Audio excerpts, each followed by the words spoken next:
Today, my special guest is Susanna George.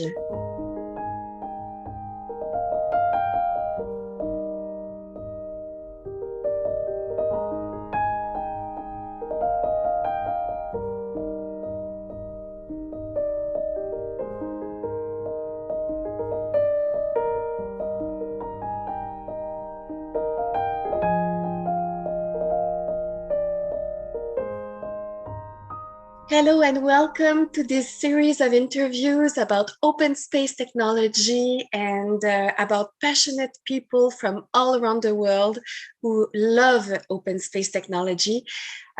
Welcome, Susanna, to this interview. Thank you, Annick. Thank you. Really happy to be here. Today, we'll talk about the power of allowing the conversation to happen. Susanna, you are a Malaysian facilitator, a coach, an organizational development practitioner. You fell in love with open space technology in 2009, and you've worked mainly for many years now with feminist and other social movement organizations and with international development organizations. Welcome, Susanna. Thank you. Thank you. Would you tell us a little bit how you discovered open space technology? Because it seems to be something very different from everything that was your people were used to in Malaysia. Yes, well, I mean, at least I was not used to it. And one of the things that I realized as a facilitator was that I tended to try to sort of like control the outcomes in a group rather than sort of let the outcome sort of happen. And I look upon that time before open space as the time when I used to manipulate using facilitation, so it was sort of to create a particular outcome. You would do certain things, direct the conversation in a particular way. And so when I discovered open space, that was in 2009, we had an open space practitioner who was based here in Malaysia, Bhav Patel, and he opened space for an event here called Tools for Change. And I was just blown away by the idea that the group could self-organize, that the group could come up with whatever they wanted to talk about, and that they could also follow their passion and take responsibility for it. So all of those kinds of conditions, and then having the groups be extraordinarily productive and engaged and deep. It was love at first experience for me, so yeah. I guess it took you a lot of courage to organize your first open space technology event and to facilitate it for the first time. Tell us, how did it go?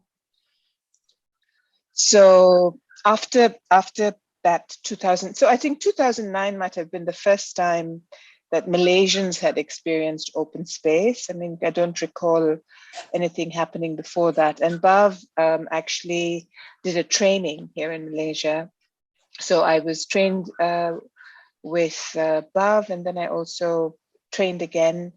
And but I was not sure whether it would work in Malaysia because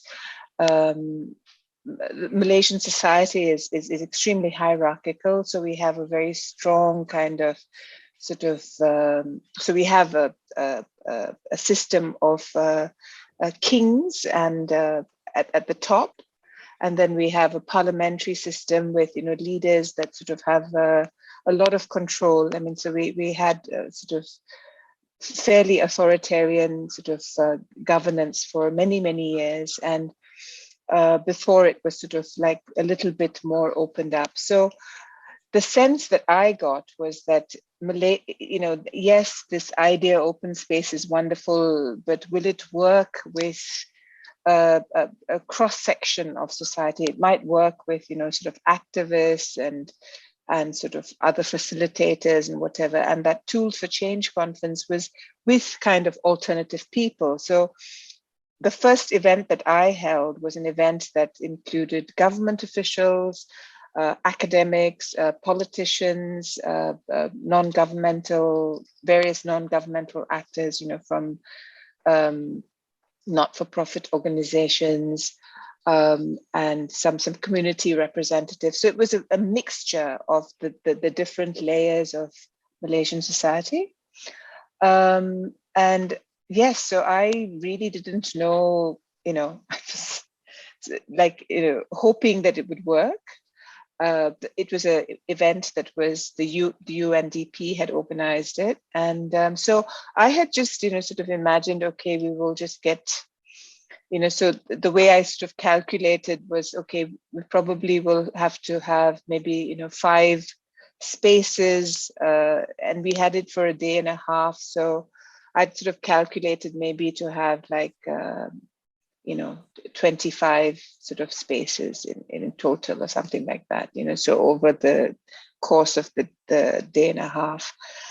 But as it turned out, so once I sort of like, sort of did the opening and the invitation for people into the marketplace, but there was a line of people who wanted to name a topic, so on that first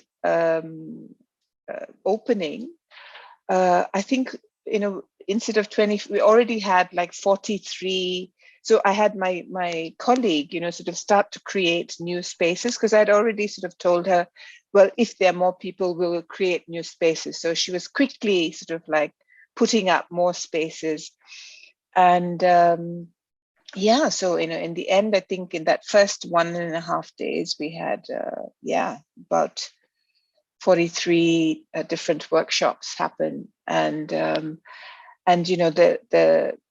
the space, because it's just one circle, there was no head or sort of no place for the officials and the important VIPs to sit. Everybody just sat wherever, and everybody also went into any meeting without being introduced. Oh, this is so and so government official from this department. Everyone was sort of like, it created this kind of egalitarian space. And yeah, it was very, very, very surprising, but so enriching to just watch people just really get into their topics, really enjoy sort of, having this sort of cross-sectoral kind of conversations. And yeah, it was a real success, so when we were doing the closing circle, again, I thought, oh my God, a closing circle with 120 people, how is this going to go?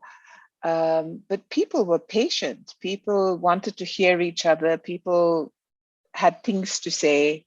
And yeah, and one of the top government officials was just so, sort of blown away by the event that he actually came and gave me a hug, which is so completely not part of our sort of, men and women who don't know each other wouldn't hug each other for any reason.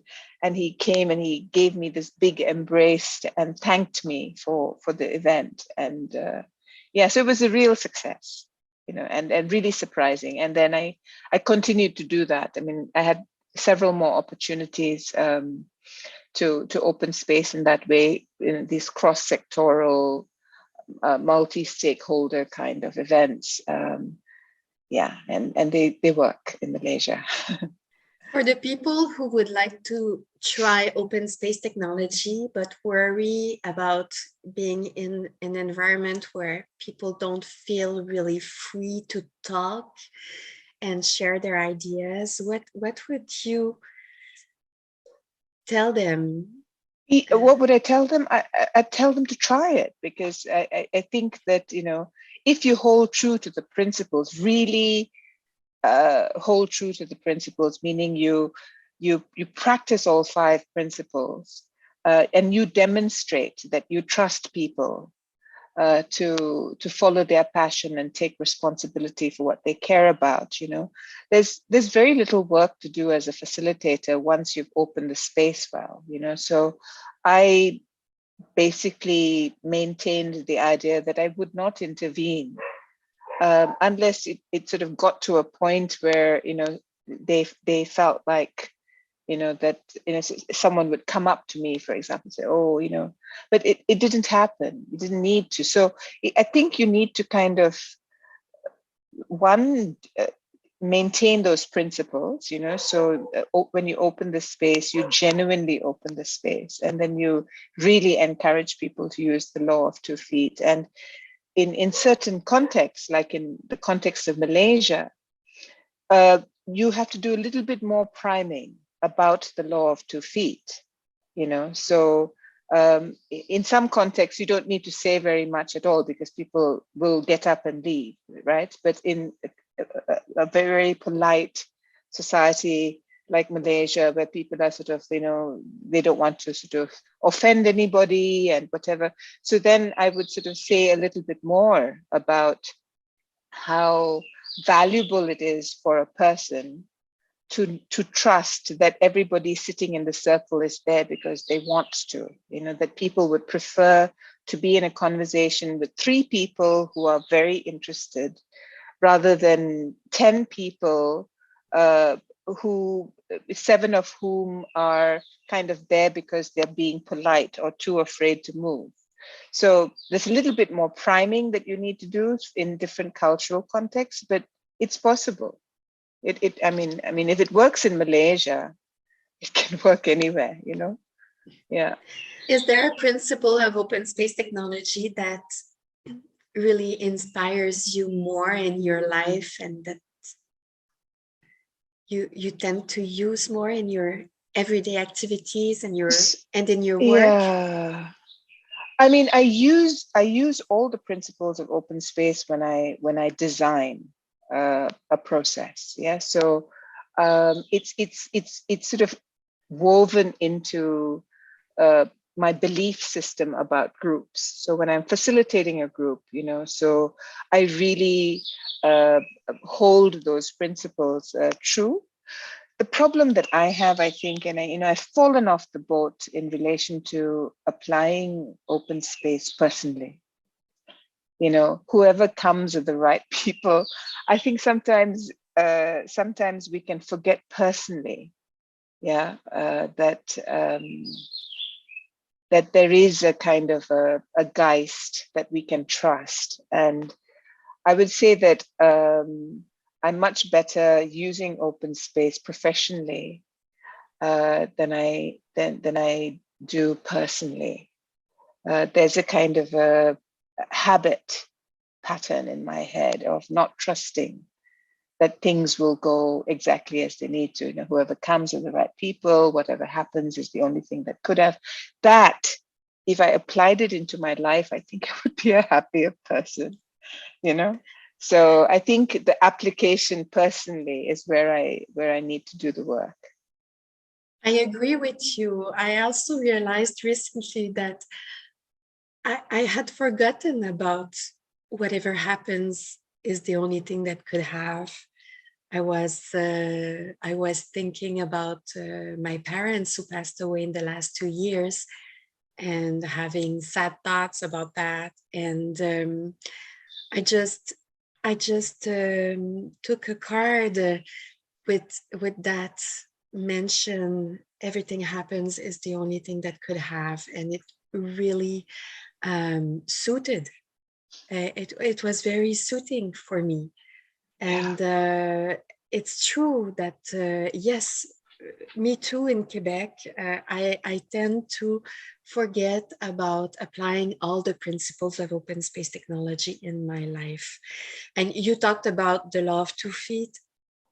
When whatever happens is the only thing that could have, whoever comes are the right people. Are the right people. When it starts is the right time, and when it's over, it's over. Our colleagues, some of our colleagues also added wherever it happens is the right place. Is the right place. So those are beautiful principles. Thank you for reminding us, Susanna. I think all of us have, sort of, I mean, so there's a way in which part of our human development as adults, is that old beliefs, sort of antiquated beliefs about ourselves, about the world, about others, they kind of linger. But I guess what we need to sort of be working on is sort of just expanding upon the beliefs that are more useful, that are more generative, that are more, that put you in a better state. But recognizing that, sometimes you will fall off the boat. I say it's like falling off the boat, because you remember them and then you forget. You just need to remember them again, Mm-hmm. So I have all of this sort of knowledge about mindfulness and returning to your breath and and slowing things down. I forget. So I think that's the thing that, so I think integrating our lives, sort of like our personal practice and our professional practice, and finding a way to sort of bring the healing that we're looking for in both spaces, And also, I noticed that opening space, for example, in my agenda and planning a day of stillness,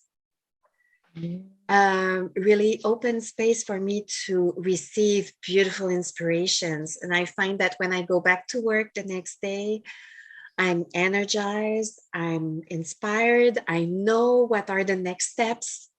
I'm clearer. So nice. This is a beautiful gift also of learning more about open space technology. So thank you very much, Susanna, for sharing your experience with us. If there are people who want to get in touch with you and learn more about your work, we'll put maybe your email address at the bottom of this video, so they can contact you and ask you questions about your work and open space technology. Yeah, absolutely. And I think I'm on the open space technology world map as well. Oh, great. So we'll put that link also, and people will see how many we are around the world who are in love, just like us, with open space technology. Yeah. Thank you so much, Susanna, for taking this time with us. And thank you for watching this interview. I hope we'll have a chance to see you very soon. Bye.